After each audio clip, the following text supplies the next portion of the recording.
Oh yes, my people, this is Smart Okosin TV show. Welcome. Today we are going to give the latest update concerning what is going on in Biafra land and within. Today is another special update. Please, as you are about to watch this video, like, subscribe, and click the notification button for more of our video coming up. And thank you for watching. Stay tuned. My fellow Biafran, we have seen the paradigm shift in the course of this event of the liberation of Biafra people.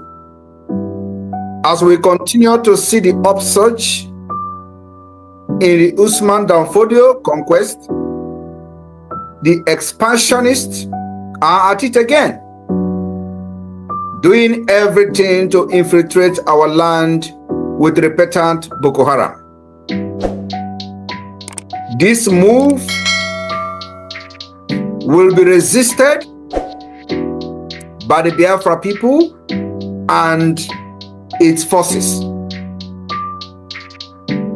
We have seen on social media several people who have condemned one way or the other the liberation and the manner and the way we are fighting for our freedom. Today, many of them are on social media shouting, oh, everybody should come and see what is happening in Imo State. Everybody should come and see they are bringing Boko Haram. And I want to let them know today that there is no hope in those they are shouting and trying to call their attention. The only hope they have remains the Biafra government. Remain the government they have castigated. The only hope they have today to resist the importation of terrorists by Uzodimma and his gangs remain the Biafra Liberation Army. The only hope they have remain the Biafra de facto government in the homeland and the Biafra Republic government in exile. Without us, they are doomed. Without us, they are gone. And of course, we are not fighting for these few people. We have already secured 50 million votes. 50 good million. Biafra people has given us their mandate when they have lost hope on Nigeria, and they say the Biafra government led by myself, Honorable Simon Ekpa, go and fight for us and make sure that our land is safe, secure for our children and women. And that's exactly what the Biafra government is doing today. I have watched many of them shouting on top of their voice, trying to create awareness, and of course, nobody will listen to them. We remain the only hope that you have. You know this at this point, and if you don't know, you are going to know later. To this end, my fellow Biafrans in the United States, a lot of these same people who are now looking up to the government of Biafra to come and save them from the hand of the Nigerian terrorist state.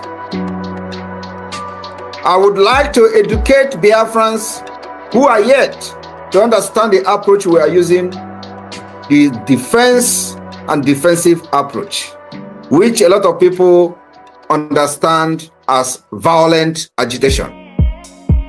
I want to educate you today on some of the historic or some of the history of freedom fighting, and I will encourage all of you to listen and ponder on the speech that I'm making today. The struggle for independence and freedom often evokes a spectrum of tactics, ranging from peaceful protests to more violent form of agitation, depending on the pattern the oppressors choose. While the peaceful movement can inspire significant changes, history has shown that in certain contexts, violent agitation has sometimes proven to be more effective in achieving independence, especially when the oppressors are leading the violence, like we have today, Nigeria leading the violence against Biafra people, while the oppressed are defending themselves ruthlessly, just like we, the Biafra people, have chosen to defend ourselves ruthlessly against the Nigeria war crime, against the crime against humanity that Nigeria has been perpetrating against Biafra people for decades. As this has become the choice of Nigeria terrorist state, and Biafrans are defending themselves, this I want to explain the dynamics between these two approaches. And I want to give some historic example that could illustrate the complicities involved. My fellow Biafrans in the United States and those privileged to listen to this particular speech today, I want you to understand that Biafrans can never be killed again by Nigeria in the manner and in the way they have done in the past. Whenever the oppressors resort to violence, like Nigeria have resorted to violence from 1945 to date,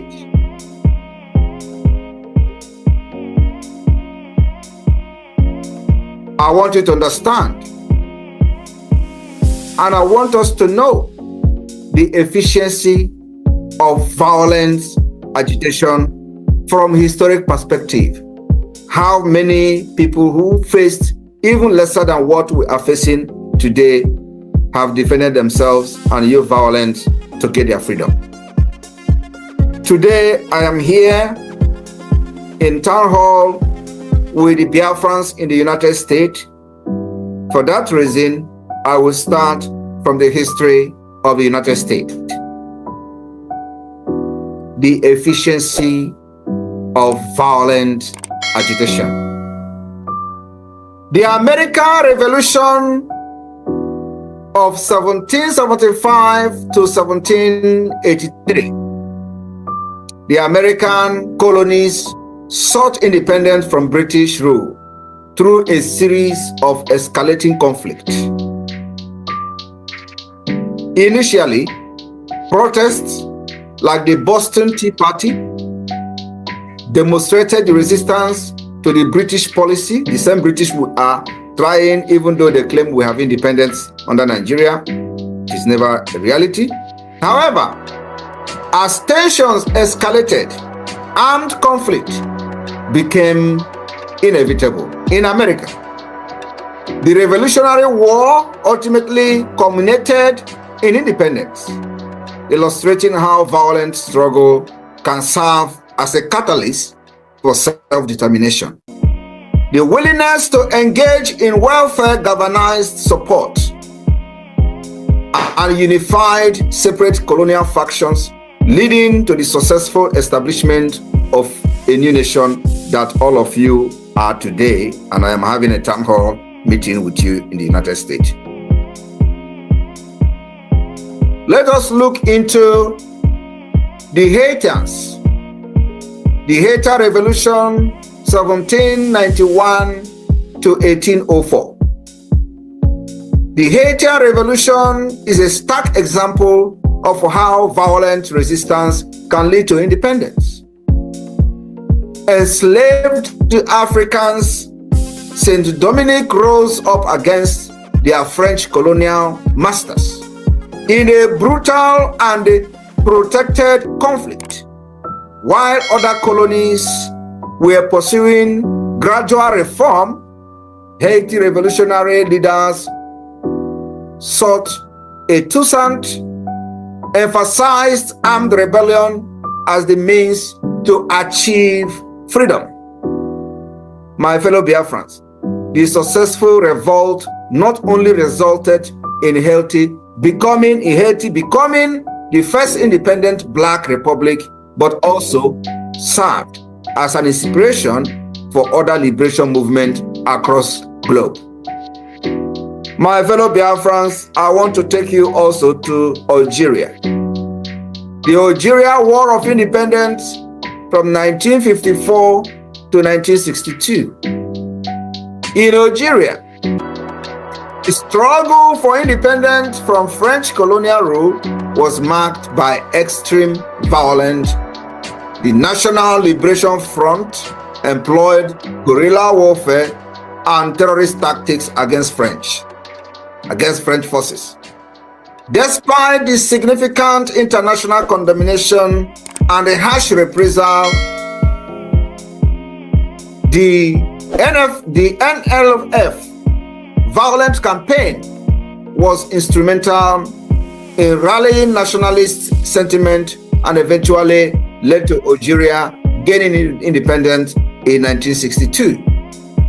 The intensity of the conflict highlighted the frustration of colonized people and ultimately prompted a re-evaluation of the colonial policies by the French government. When the oppressors resort to violence, they will also be confronted with more violence to have a more proactive and more decisive outcome.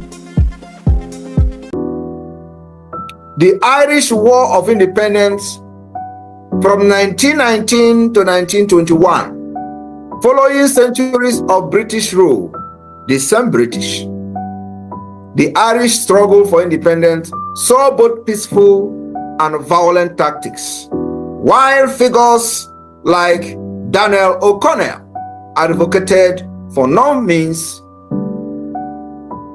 violence means. The Irish Republican Army employed armed rebellion as a primary strategy. The conflict escalated with ambushes and retaliatory violence, ultimately leading to the Anglo-Irish Treaty and the establishment of the Irish Free State in 1922. The combination of violent and political pressure was crucial in achieving a concession from the British government. At this juncture, ask those idiots who call themselves Biafra agitators, why are they interfering in the self-defense that they could not provide for Biafra people for decades? They are carrying flag all over the world. My fellow Biafrans in the United States, why these few examples I just gave to you today illustrate the effectiveness of violent agitation, it is also very essential to consider the context in which these struggles occurred. Factors such as colonial oppression. Today we have what I call the Fulani apartheid regime in Nigeria, where the expansionists continue to follow the legacy of the Usman Dan Fodio, and I have promised them I have come here to end the legacy of Usman Dan Fodio, and the end of the legacy of Usman Dan Fodio will start from December 2nd. These factors such as colonial oppression, social injustice, and lack of responsive governance often participated the turn to violence. In many cases, peaceful protests had been met with repression, leaving group with few alternatives. That particular one Biafra has witnessed for decades. Today, Biafra government, we are doing the talking. We are not only talking about doing it. The relationship between violent agitation and independence is complex sometimes and multi-faced. That's exactly why we adopted what I call the multi-dimensional approach. Anywhere you come, we are there. If you come with peace, we give peace to you. If you come with violence, we give violence to you. If you come with diplomacy, we give diplomacy to you. If you come with political approach, we give political approach to you. If you say it is a political solution, we give political solution to you. While peaceful protests have historically played a significant role in social movement, Biafra has moved on from peaceful to a defensive with arms. Instances of violent resistance have sometimes proven more effective in achieving tangible outcomes. The example of the American Revolution, Haitian Revolution, Algerian War of Independence, and the Irish War of Independence, which and very soon Biafra will join among the history that has been made using a very strong armed resistance against a terrorist state like Nigeria.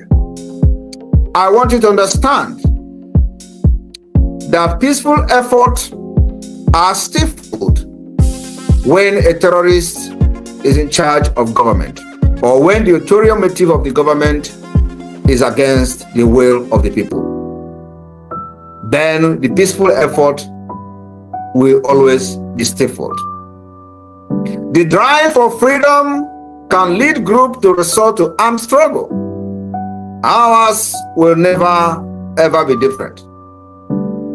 Ultimately, the choice of tactics is shaped by the myriad factors, and each movement must navigate its own path towards self-determination. Today, as the government of Biafra, I am telling you, Biafra people, that we as a government, we are navigating our path toward our freedom and self-determination. Those Nigeria engaged distractors should understand that our arms are getting stronger every day, and we are getting more sophisticated. We will never drop this arm until the flag of Biafra is hoisted without anybody interfering, and until the recognition of Biafra as an independent state, the arms will continue to get more sophisticated. Thank you very much. The support is needed as always, and get ready to be part of the history in Finland. Thank you very much. Thanks for tuning in to Smart Okason TV show. Don't forget to like, comment, subscribe, and share to keep the intellect flowing.